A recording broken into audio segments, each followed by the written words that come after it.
Hello, everyone. I Hi. want to welcome you all to the fifth in our series of discussions with rabbis and people involved in the community at the places that we and Torah in Motion used to travel to, and God willing, will travel this summer as well. Those who haven't been with us can listen on the website or go to YouTube, and you can hear the discussions with the Rabbi of Rome, Rabbi Desani, our tour guides, but not just tour guides, very interesting individuals and the scholars of their community of Greece and also Morocco. Last week, we spoke to Rabbi Oberlander, which was let me turn off my sound here, a wonderful discussion. And this week, the final in the series, we are pleased and privileged to be joined by Rabbi Daniel Askenazi of Barcelona. We are going, God willing, to Spain again this summer. It's available on the website. All the three or four trips we're going to be doing. You can even get an early bird special. And the last one scheduled is Spain in August, where I know sometimes people go away in August, but if the rabbi's there in August, we look forward to greeting him in person, because as we'll hear, that he was not there when Torah Motion last came to Spain. So without any further ado, I want to turn to Rabbi Askenazi, and why don't you begin by telling us about your background, where you learned, yeshivas you learned at, and where you were before you came to Barcelona. Hello to everyone. Okay, you ask. I was born in Mexico City, in a Sepharadic traditional environment from Aleppo Jews, the Syrian Jews, the glorious Jewish community of Aleppo. And I grew up in a religious school, not the yeshiva, the Zionist one. When I made Aliyah when I was 18. I went to Merkaz Arav Yeshiva. Merkaz Arav Yeshiva, because I didn't want to go to the army for a long time. They had this program called Esder Merkaz, that you only have to do two months in the army and then you go back to yeshiva. But then I stayed in the army for 9 years. I got in love with the army and I stayed in the army for 9 years. I'm an officer in the IDF. I served in the Golani Brigade. And after that, I went for a year to Batayin Yeshiva in Gush Etzion. I went back to Mexico. I got married when I was in the army, when I was 20 years old. So I went back to Mexico to be with my parents, and I learned that the Kolel Torat Emet, it's called Torat Emet Kolel in Mexico City. I got my Smicha from Rabbi Eliahu ben Haim. I went to university in Israel. I learned political science. And after that, when we came back to Mexico to learn again in the Kolel, we had a proposal for a job proposal from the Jewish community in Cali, in Colombia, to be the head of the Jewish studies at the Jewish school and the assistant rabbi. We were in Cali for a year, and then they offered me the position of senior rabbi in Barranquilla. It's another city in northern Colombia. It's a very small community with 400 people. And they offered me the job. I went to Colombia to the Ashkenazi community. I am a Sephardi Jew that learned in Ashkenazi Yeshivot. So it was like, it was the perfect job for me. Then I was there for 4 years in Barranquilla. I got, during the process, my title, my LLB title. I'm a lawyer. At least in Colombia, I'm a lawyer. And yeah, then we came back to Mexico because my father got sick. We stayed for 6 months, and then we came to Barcelona to leader the Jewish community here in the city. What year was that you came to Barcelona? 2018. Okay, so we just missed you. By the way, you left something out. I'm sure people are wondering why your English is so good and where you learned English. Yeah, we had this interchange with the school. I went to Yula for 2 years. That's the high school in Los Angeles. In Los Yes. Angeles, yes, in Los Angeles, California. And when I was little, my parents they escaped from Mexico because there was this big earthquake in Mexico City in the year of 85, in 85, year 85. And so they escaped, and they escaped to Los Angeles. I don't know if that was the wiser choice, because they were escaping from an earthquake to the earthquake land. So I don't know, but yeah. So I came back to Los Angeles when I was in high school. And by the way, people, of course, probably remember the earthquake just a few years ago, also in Yes. Mexico City, which some Jews were killed. So why don't you tell us a bit about the Jewish community, not just of Barcelona as well, but also of Spain? Like how many Jews do you have in Barcelona and in other big cities in Spain? So the Jewish community in Barcelona is very hard to tell how many Jews we have, because like in the community we have 600 and 700 families. It's like 2,000 Jews, but we believe that we have more than 10,000 Jews in Barcelona, because we know for sure that there are 6,000 Jews, 6,000 Israelis living in Barcelona, in the Barcelona area, the metropolitan area of Barcelona. We are also counting Sant Cugat and Valdoreig, that are small towns that are in the outskirts of Barcelona. We believe that we have more than 10,000 Jews here in Barcelona. In Spain, we believe that, again, it's very hard to tell, because because there are a lot of people that are Jewish that don't approach to the community. We believe that there are like 40,000 Jews in all Spain, almost all concentrated in Madrid and Barcelona. And of course, in the south, Malaga, Torremolinos, Marbella, all that area of Andalusia, and of course, the two cities of Ceuta and Melilla. Do you have in all of Spain, are there any Ashkenazic shuls, or are these all like Moroccan type of shuls? No. You have inside in this building, the Jewish community in Barcelona it's a unique community, because this is, in Hebrew we say kurituch. It's like a melting pot. You don't have only Moroccans. You have Turkish Jews, you have Greek Jews, you have Ashkenazi Jews that pray, in the same shul. In the high holidays, we do have an Ashkenazi shul here in the building. Mm-hmm. But what's the nusach of davening? Okay, I will tell you a story and you will understand. I went to visit a Jewish community in Montreal. It's called Spanish and Portuguese. 80% of the people were Iraqis and the Iranians. 10% were Syrians, 10% and 10% were Moroccans. So the nusach of the tefillah, of course, was Moroccan. Why? Because the Moroccans, they impose themselves all the time. So yeah, and it's beautiful, the Moroccan nusach. So we pray in the Sepharadic shul, we pray sort of Moroccan, but I don't like to say Moroccan. It's a Barcelona nusach, because we have a lot of things going on during the tefillah in Shabbat that you cannot say that that's the original nusach of Morocco. You have also Ashkenazi melodies, you have Greek melodies, and I like to say that we have a unique nusach that is a Barcelona nusach. But it is the case, isn't it, that most of the Jews are from Morocco, isn't it? At least down in Madrid, I think. Yeah, I will tell you how it is. So the first Jews that came to Barcelona in the First World War, and they founded the community. They were from Turkey. They were from Turkey, the Ottoman Empire, and from Ashkenazi. They were from Germany, and they were from Austria. They were Yekes, as you say. So they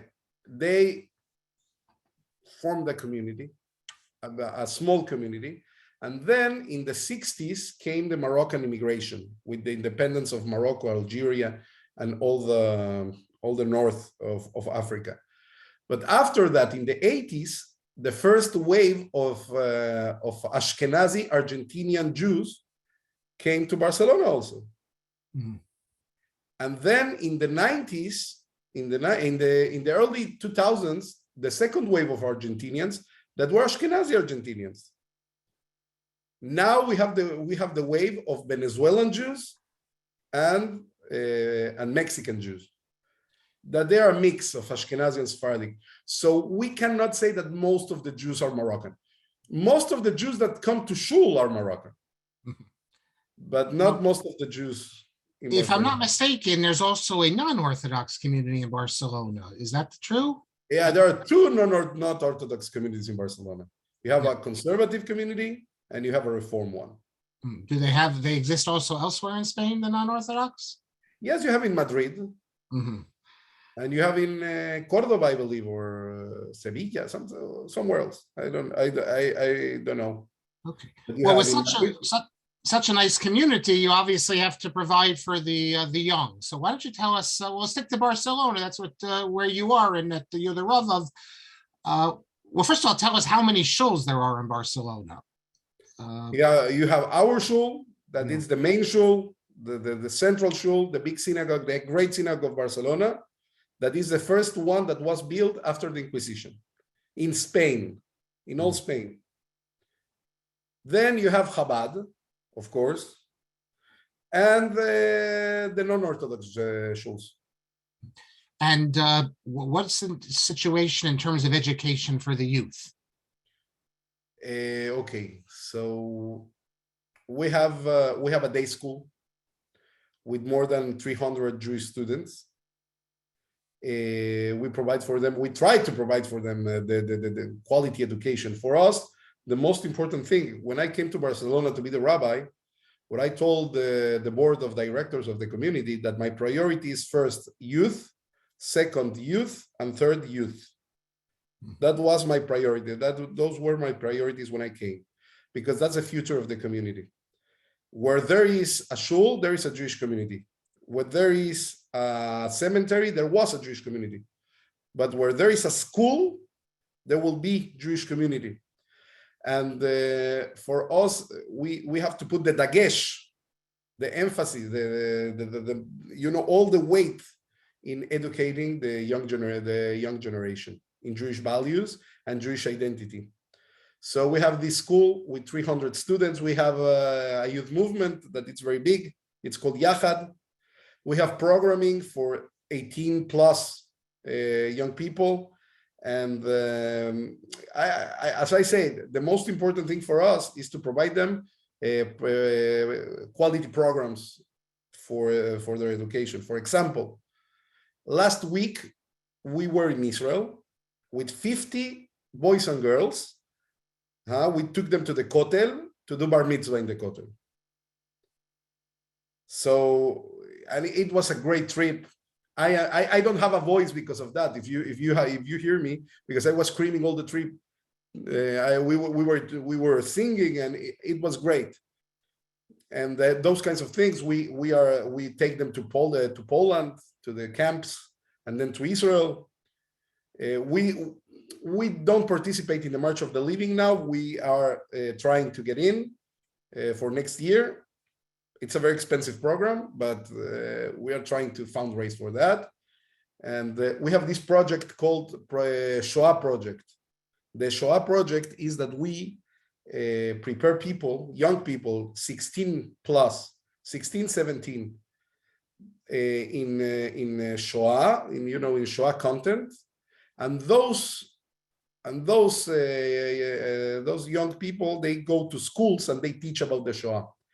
And they prepare another generation. Most of the new generation of Shoah Madrichim, they are not Jewish. They are from public schools in Barcelona. So for us, it's very, very important. Our programming is our pride, and we're very, very proud of our programming in youth. But you said the school 300, is that a date also including high school, or just to like 8th grade? No, it's until 8th grade. What's the 8th grade? It's Kita Tet, Kita Kita Het. Kita Het. No, we have until Kita Yud, like 10th grade. So then what? Then they have to go to the public schools after that? Yeah, that's why it's very important for us to prepare them, because after they go out from the school, they graduate from middle high school, and they could go to the high school. They will be all or in Israel or in London in Jewish schools, but most of the students, they stay in Barcelona and they go to or public schools or private schools that are not Jewish. It's a little strange for us listening to us in America. Why not just continue and finish the high school there, 2 more grades? Yeah, because here in Spain, it's divided in areas. You have the literature, science, and social science. So it's very, very, very expensive for us to do something like that. We are planning, we are fundraising, but for now, we only have until middle high school. And we'll get to the questions at the end, but someone just asked, so I can ask. I know that in Barcelona, in the public schools, the language is Catalan, at least I think you don't teach in Catalan in your school, do you? We teach in our school, we teach in 4 languages at the same level. We teach in English, that it's like the main language of the school, in Hebrew, in Spanish, and in Catalan. And you know Catalan? I'm from Mexico, so yeah, I know a little bit from my neighbor. People realize listening, it's a separate language in the Catalan, and which is the native language. And Ruth asked, are there even any Catalan Jews native? Well, there weren't Jews in Spain, so and Barcelona, although they might not consider themselves, might not want to be in Spain. They are in Spain, so they.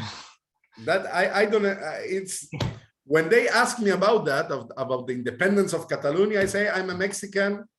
It's not my war. But what I say also, my children, they speak Catalan perfectly. Mm-hmm. Caja. Now, by the way, medieval Spain, your area was not regarded as Sepharad. It was a separate area. It was yes, Catalonia. Indeed. Although now we regard them as it's all one Spain. There must, well, let me not say that, because you have a lot of Moroccans are traditional and others are traditional, but the Israelis and others, you must have a high level of intermarriage. Do you have any idea what the situation is? There is a level of intermarriage. It's not as high as you may think, like comparing to other communities in Europe, but we have intermarriage.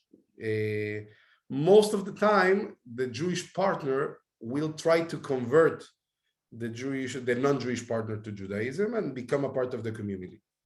Most of the time, but as I said, I officiated in a lot of weddings, and I believe that only one was between converts. The 2 of them were converts. So let's say you have someone in your community, they fall in love with a non-Jew and they come to you and they want to convert.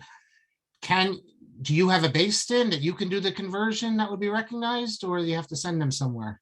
No, okay. As conversion is a very, very, very complicated issue here in Barcelona.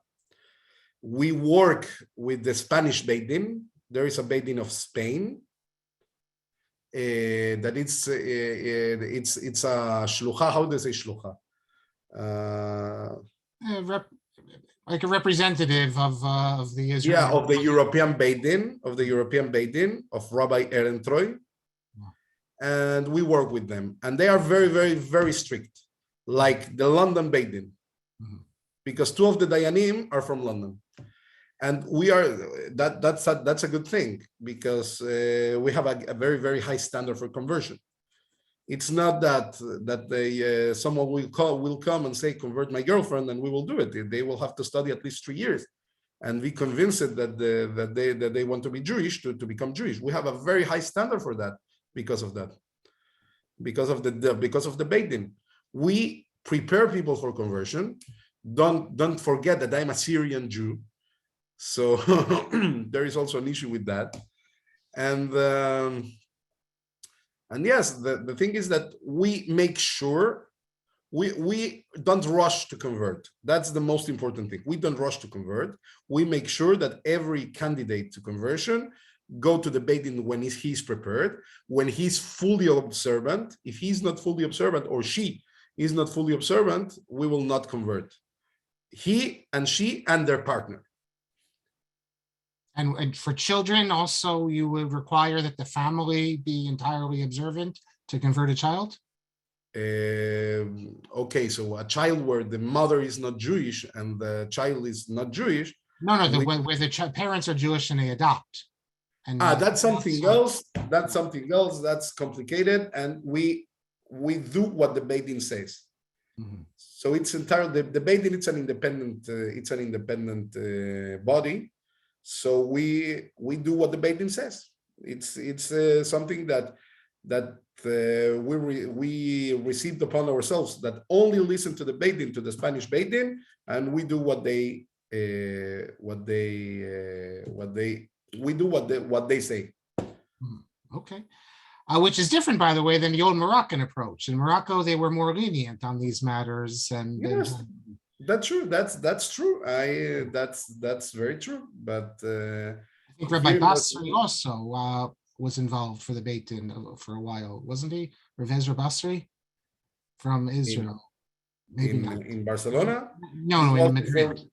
In Madrid, I believe so, but it was before my time. When I came here, we opened the Beit Din, the European Beit Din, the Spanish Beit Din, and we say as the Beit Din says. The thing is that we are not in Morocco. We are not in Morocco anymore, and the situation to convert, it's very different now. What are the motivation of the people to convert? That changed a lot. But you will accept, as a Rav of the community, if someone is converted elsewhere and it's accepted by the Rabbanut, even if you would not have converted them, you will accept them in the community, correct? Of course. I will accept conversions made by Orthodox rabbis,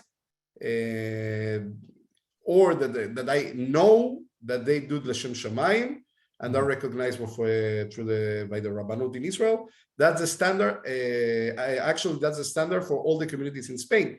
We have an agreement between all the communities in Spain that we cannot send converts to any Beit Din outside the Spanish Beit Din, and we cannot accept conversions that are not accepted by the Rabbanut.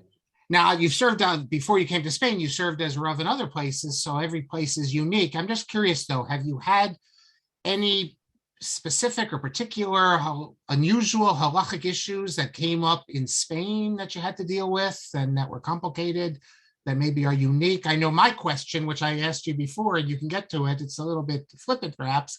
I wanted to know what your psak is if someone wants to go to bullfights, because even though in Barcelona they banned it, you can go anywhere else. So you can answer that, but as well, in more serious matters, have you had any unusual halachic issues that you had to go to the big rabbonim, I guess? All the time. All the time we have issues with, I don't know, like for example, gay couples or trans people that want to be a part of the community. I don't go to the Gdolim for that, but we have these conversations already that 3 or 4 years ago were unheard of here in Spain, because it's a very traditional community. We have questions, a lot of questions of in vitro fertilization here in Spain. There is a lot of questions like that, and but unusual. I had some, but I cannot remember now.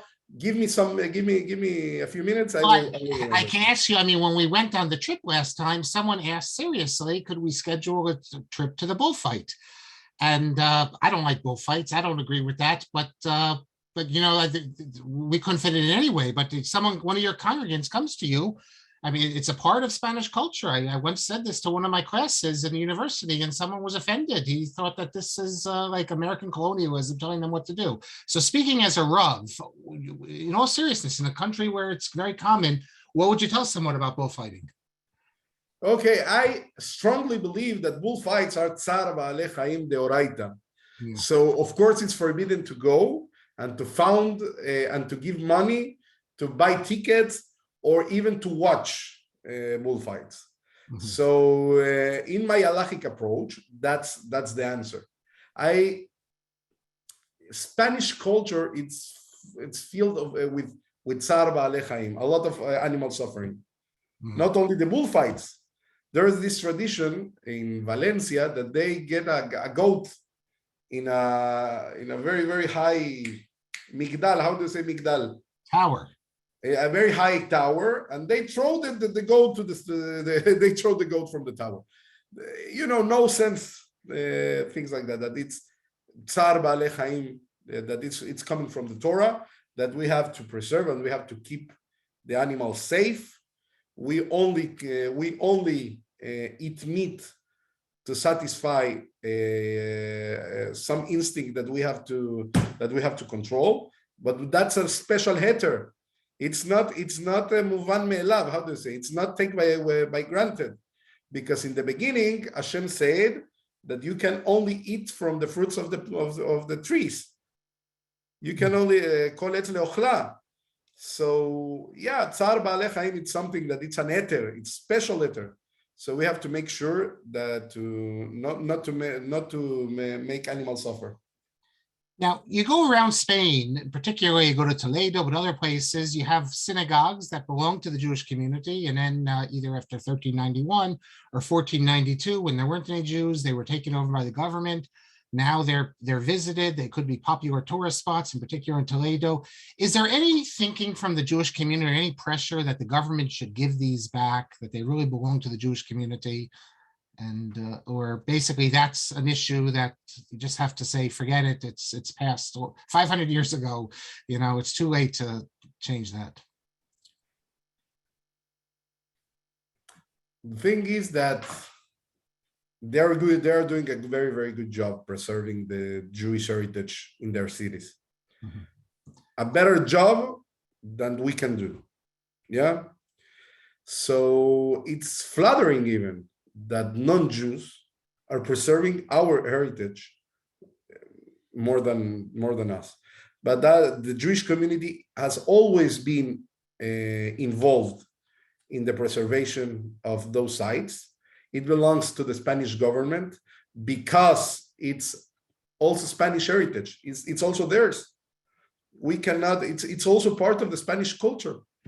So there's a lot of tourist dollars. There's also a lot of tourist dollars coming in. It would be nice for the community to get their hands on some of that money.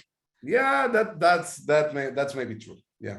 By the way, do you get money from the government for your schools and for synagogues, security, and other things?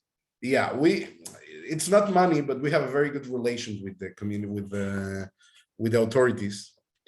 And for example, we have police outside the synagogue 24 hours, 7 days a week, all the time they are here. There is a lot of anti-Semitism here in Barcelona, not as France, for example, or Hungary. You spoke with Rabbi Overlander. They have a very serious problem. We also have a serious problem, but not as serious as theirs. And we receive money, subventions, like any other institution that apply to get subventions and so money. You know what? Yeah. By the way, Rabbi Overlander would disagree. He doesn't think anti-Semitism is an issue at all. France, yes, he thinks things are great in Hungary. And but since you brought up anti-Semitism, this is obviously something everyone's interested in. There are very strong pro-Israel forces in Spain, but we've also seen on the news that a lot of anti-Israel sentiment, which often is no different than anti-Semitism. So why don't you speak to us a little bit about the feelings of anti-Israel sentiment and also just pure anti-Semitism, leaving aside Israel? How important is that in Spain? How common? And is there a feeling of danger ever walking down the street, let's say? No. For me, there is any feeling of danger. I go in the streets with my kippah, my tzitziot outside. I'm a proud Jew, and I am very, very proud to show my kippah and my tzitziot, and all the people know me in the neighborhood, because the synagogue is here and I live here. And when we go to the city center, people told me, no, you have to wear a cap, you have to wear something. But no, there is no a sense of danger. Not once and not twice we got verbal attacks, not physical attacks, because that's something that it doesn't happen very often here in Barcelona. But we not once or not twice we had verbal attacks against us. I was taking my daughter to the karate class, and someone screamed that you are a terrorist, you are a murderer, something like that. But what you can do?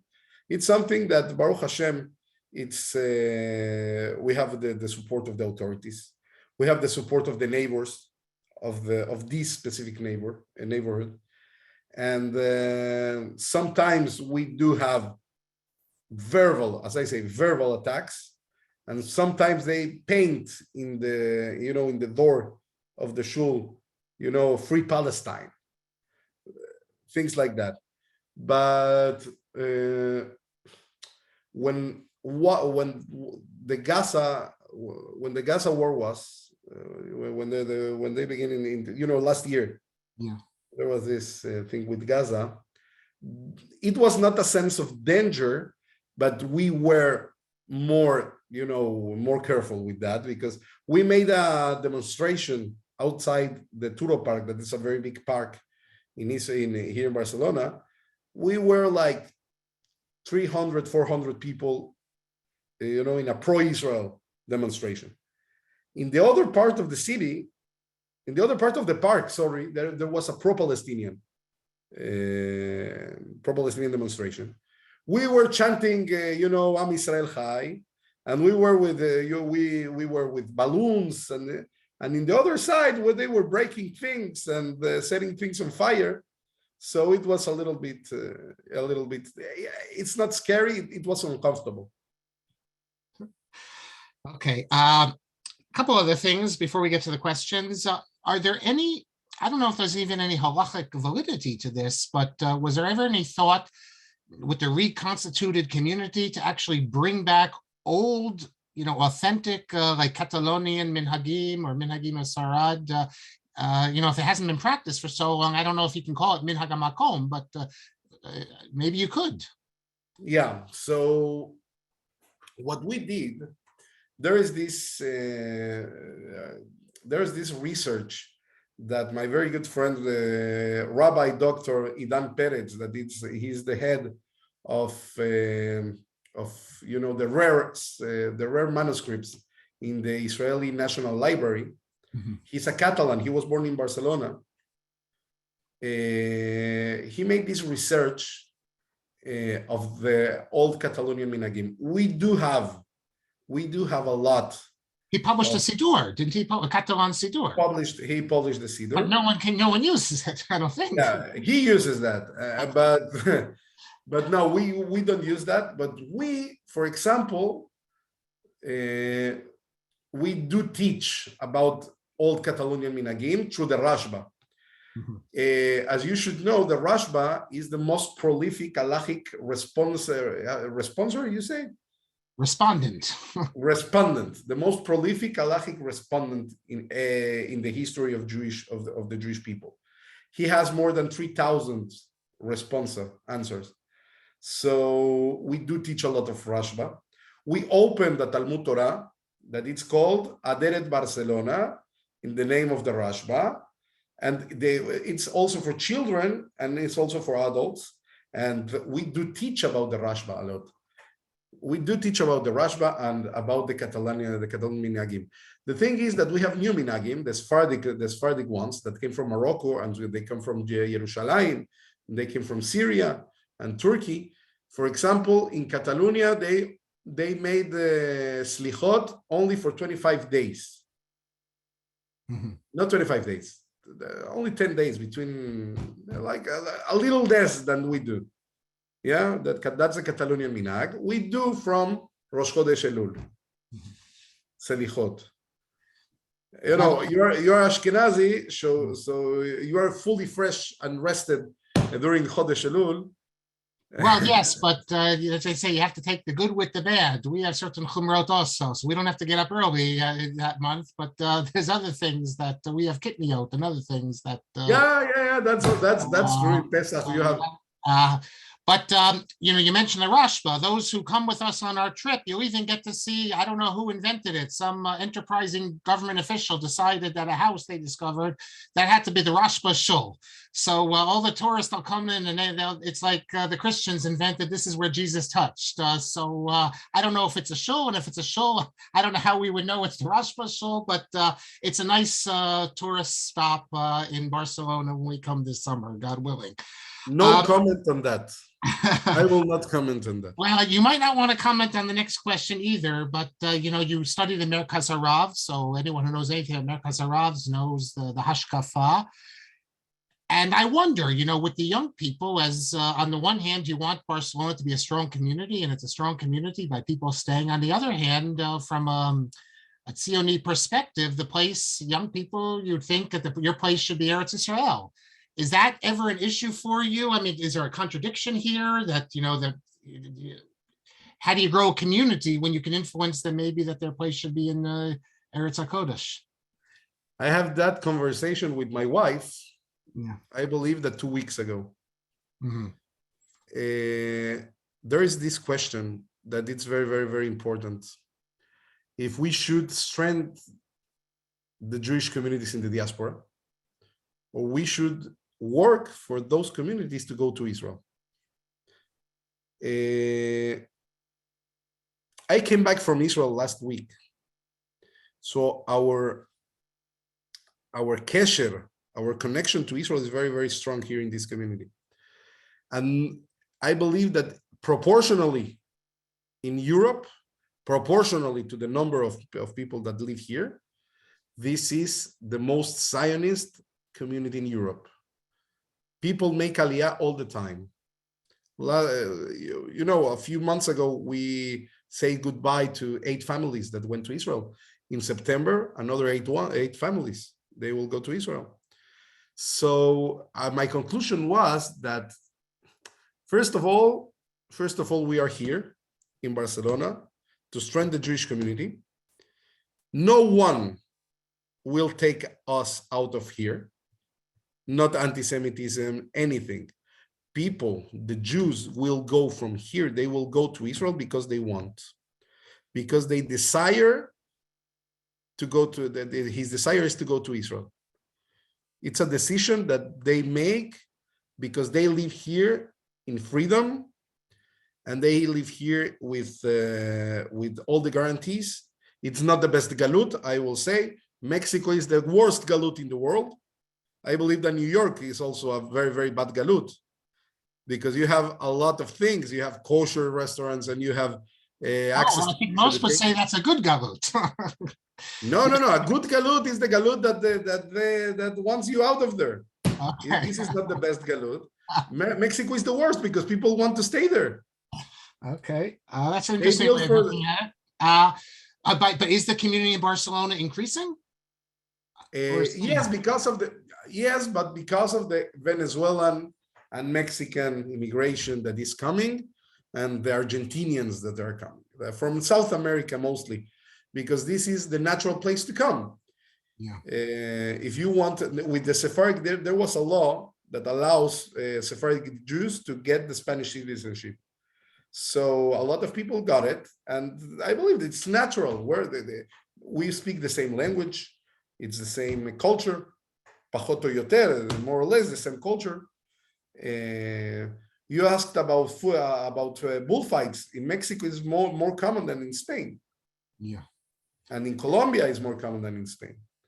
But yeah, I believe that it's growing. But the thing is that I can sleep quietly, and I sleep very, very well, knowing that strengthening the Jewish community, it will take the people to Israel. That's a good In a way. strong community, the people will go to Israel because of the right reasons to go to Israel. Because of the right reasons. They are not going because they are escaping from anyone. They go to Israel because they are Zionists and they want to go to Israel to be in the Jewish homeland, that it's our land, our homeland. That's a good way of looking at it. So I just have one final comment, and then I'll read some of the questions. You mentioned that you're a big soccer fan. No Barcelona. soccer, football. Football. I have to tell you that when I used to go there, my son would ask me to bring back both my sons the jerseys, and he wanted Barcelona, and I refused to bring it back for the simple reason that it used to say Qatar, Air Qatar, and I wouldn't bring back the Madrid because it had Air Emirates. So now I said I would bring back. I told them the other day that when I go this summer, I will bring back Air Emirates because we have peace. I then looked online and I saw it's already been a few years that Qatar is no longer the sponsor. It's another Japanese company, I think. So I'll be happy to bring them back the Barcelona. Don't bring the Madrid. Don't bring anything No, Madrid. Okay. That's of Barcelona, not to bring Madrid. So let me read some of the questions here. Brother, someone privately asked what year you were at ULA. We have plenty of people who from that part of the country. What years? I believe 2000, 1999 and 2000. Okay. Shmuel asks that you spoke about the return of Jews to Barcelona after World War I, but when was the first Jewish community to return to Spain after the expulsion? Barcelona, 1918. And what you actually had in Malaga, you had small groups even before that, before World War I, but that was the first shul. And when you go in, there's a sign there telling you. So everyone will know that that's the first shul. In Malaga, no, you had Jews in Ceuta and Melilla. Yeah. You also had Sevilla. They didn't have communities, but you had individual Jews who came back and you even had a professor named around that time, Avraham Shlomo Yehuda, who came, but most of them came after World War I. Susanna says that when she was in Barcelona in 2014, the Jewish area, she recalls signs saying not to speak Hebrew because of anti-Semitism. And she asked, is anti-Semitism a problem now? I never saw any of that signs. And we heard the rabbi saying that, I don't know if you want to comment more, that you don't think it's an issue, really. I believe that the most spoken language out of Spanish and Catalan is Hebrew. Yeah. Because you have a lot of Israeli tourists here in Barcelona, because it's cheaper to have a vacation in Barcelona than in Eilat. And by the way, the Chabad also opened up in Girona. And I asked him why he's open in Girona. Yeah, and he says there's a lot of Israelis in the area. Yeah, there is no Chabad in Girona right now. There is a small Jewish community, but it's not Chabad. But he opened, I mean, he was open. He opened up. He was Chabad. Now it's not Chabad. Now it's affiliated to us. Oh, okay. That's where we ate lunch when we went there. Rivka asks, do the youth stay in Barcelona or do they emigrate to other countries? Who? The youth. Most of the young people stay? No. Most of the people will emigrate to other places and they will come back. Ruth asks, is your school working with the united curriculum of Israel's Ministry of Diaspora Affairs? We have connection with the Michal Herzog. There's a we have connection with the Diaspora Affairs, the Ministry of Diaspora Affairs, but we have our own program. It's a private school. Okay. iPad asks about the Beit Din. You spoke about the Spanish Beit Din. Yeah. Is that independently funded or does that come from the community? I mean, you mentioned that two of them are from England, the Dayanim, right? Yeah, two of them are from England and the other one is from Spain, Rabbi Moshe Ben Dahan, that is the chief rabbi of Madrid. Yeah. So is this funded by the Jewish community of Spain or privately funded? It's founded by us, by the federation. Yeah. So you have a federation of Jewish communities of Spain. Yeah, you have a federation of Jewish communities of Spain. Yeah. You have nothing to do with Gibraltar, right? They're separate? No, Gibraltar is the UK. Yeah. Shmuel asks, how many non-Jews typically would want to convert to be in Barcelona or Spain? Hundreds, even thousands. Okay. Now, and he also asks, why is being Syrian make it more complicated? Well, you can explain that if you wish. It's a cultural thing because there is a takana Yeah. that the Rabbi Sutton in Buenos Aires, in Argentina, made for the Jewish communities in Argentina not to accept converts because the situation it was that people were bringing non-Jewish wives. They converted them in 2 weeks, and then they will assimilate to the Argentinian population. So in Argentina, it's still forbidden also for Ashkenazim and Sephardim to do conversions, at least in the Orthodox world. But they do accept conversions that people do in Israel by the Rabbanut, because it's written that in the Takana it says that if someone wants to convert, they should go to Eretz Israel and convert there. You have to understand that it was in 1920s, in the 1920s, and going to Israel in the 1920s to convert, it was a very, very, very good sign that you are sincere in your conversion. And the Mexican communities, the Mexican Syrian communities, and the New York Syrian communities, and the Panama community, and also the Brazilian Syrian community, they accepted the Takana, and they pledged not to accept converts in their communities. The only Syrian community that accepts converts in the world is in Jerusalem. But for me, it's not like that. I am married. My wife is the daughter of 2 converts. My in-laws are converts. So it's not that I have a problem with conversions. I do encourage people that are sincere to convert, but I am not, how do you say, my finger is not, it's not loose in the trigger. האצבע לא קלה על ההדק, we say in Hebrew.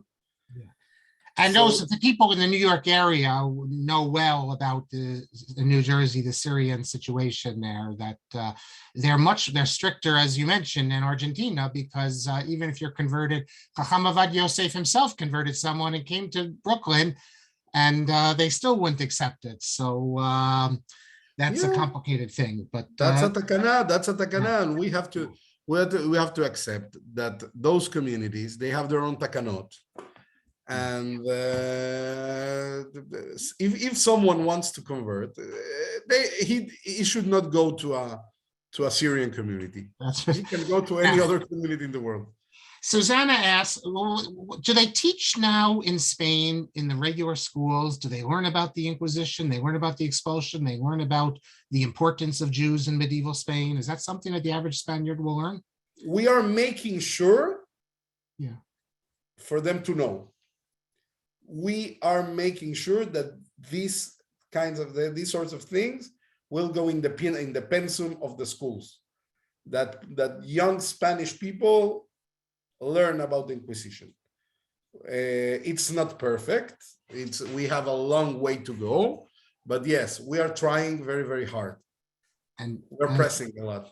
It's also relevant. There's another question someone asked. Do you have any idea? I mean, there's all these estimates. What percentage of Spanish people today actually have Jewish roots? I believe that some between 30 and 50%. And also, Rivka asked about. Want to comment at all about 50 and 30%? It's 20 million people. Yeah, it's a lot of people. Well, I mean, the numbers of Jews who converted were huge, and over the years, everyone will have some. You can see how that could happen. Now, in terms of Franco, what's the Jewish communal memory in terms of Franco? They see him as someone positive, having protected, allowed Jews in, or do they see him as more a Nazi ally? Did he protect the shuls? Any insight? Obviously before your time, but maybe you've heard, having been there. Yeah, it's a little bit before my time. I was born in 1984. Yeah. Well, we So talk a lot on the trip about Franco. I mean, Franco is a popular Syrian Sephardic name also, and some people have even expressed the view that maybe he had some Jewish blood, but there's no evidence of that at I all. will not lie to you, but there are some people that have a very, very positive view of Franco, because this shul was built in the times of Franco in 1954. But I believe that that's a political issue, and most of the community have their own opinion, and I cannot comment of that on that, because I don't know. It was not in my time. I have a personal opinion, but I cannot. I'm a rabbi, and I have to keep it to myself. Okay, a couple other things. Oh yeah, someone is. Can you keep open stores on Sunday? Someone asked. No problem with that. If you're is the weekend Saturday, Sunday? In other words, if you're Jewish and you're not working on Saturday, can you have a store open on Sunday? There are some stores that you can open on Sunday, and there are some stores that you cannot open on Sunday. For example, a store that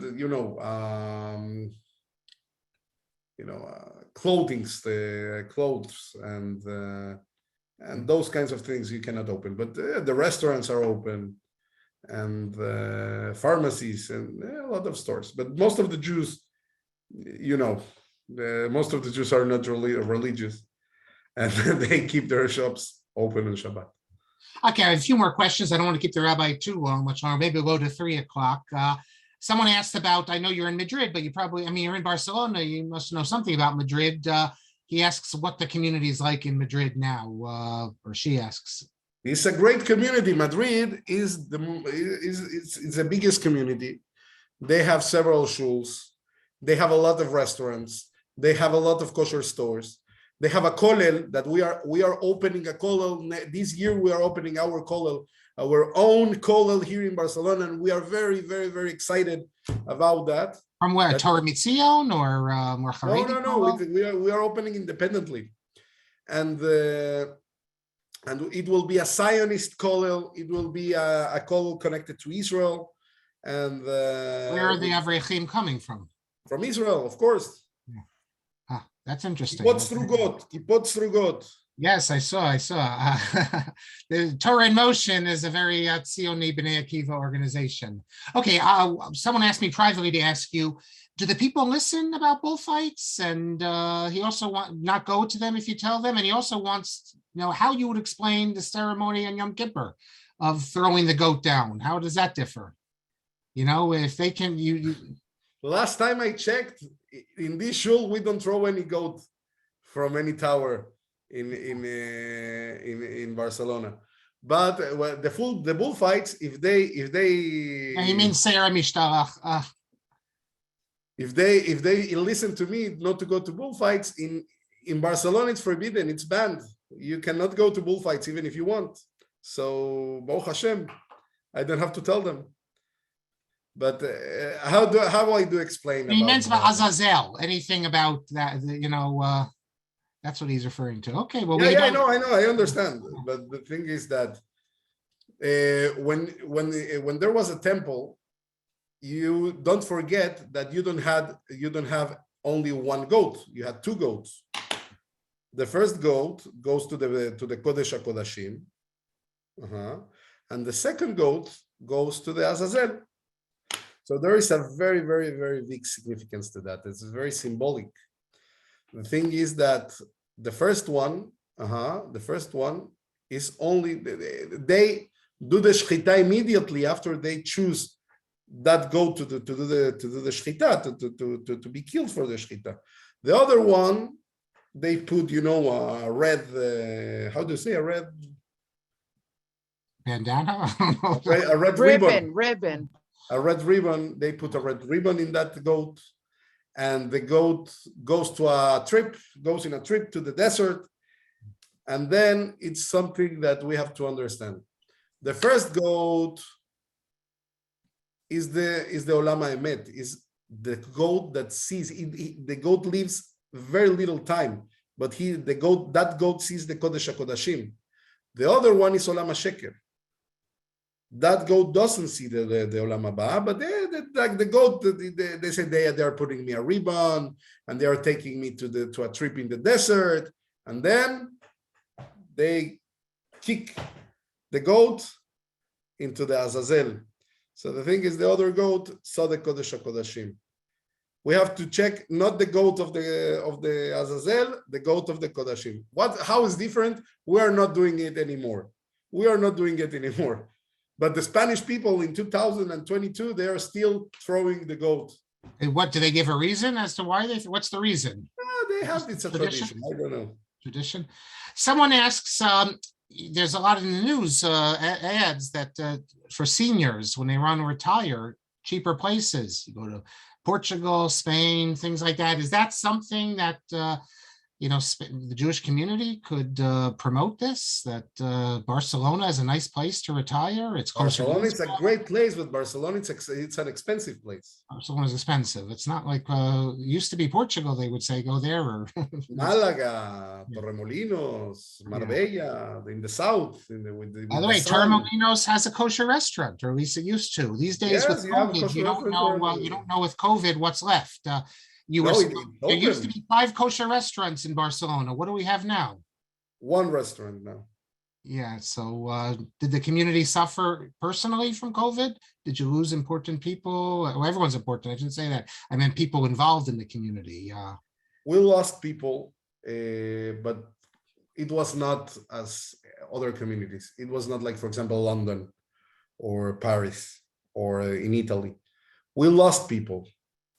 Me personally, it was a very hard time because my brother died from COVID, and he was in Mexico, but it's a personal loss. But in the community, we lost people, like in a dozen people, but it was not as exaggerated as other communities. Sorry to hear that. He obviously wasn't very old. And 43 years old he was. That's terrible. The final question, I know you've been with us, you're quite busy. I don't want to take any more of your time, although we're very grateful, is Rivka wants to know, do you ever go to football matches at camp? And is it pronounced new? N-O-U? No. Yes. I don't know what that is, but you can answer the question. Yes, of course, all the time. All the time. I take my oldest son. My oldest is a girl. So in the male part of the family, I take my oldest like once a month at least. Okay, well, this was really great, Rabbi Askenazi. I guess you have Ashkenazi background too, with a name like that, somewhere far back. But it will not make sense for an Ashkenazi Jew to have this last name. Because if that was the case, all the Ashkenazi Jews will be called Ashkenazi. Well, no, so I think they think that when you left the Ashkenazic lands and ended up in the Sepharadic lands, they said, well, he's Mr. Ashkenazi. So that's when they... No, the story is that they wanted to give him Aliyah to the Torah. Yeah. So they say that, what's your name? Yamod. And they say, Yoskel Mendelovich. They couldn't pronounce it. And they say Ashkenazi. Okay. That's good as well. But I really, not just myself, I want to thank you very much on behalf of all our listeners and the ones who will be with us on YouTube. And if anyone is going to Barcelona and would like to contact the rabbi, you can email me and I'll give you his contact information. As I said, we hope to be there this summer, God willing, and things should, good news we hear about Barcelona, things happening there, and we wish you the best. Thank you very much. Okay, thank you. Goodbye, everyone.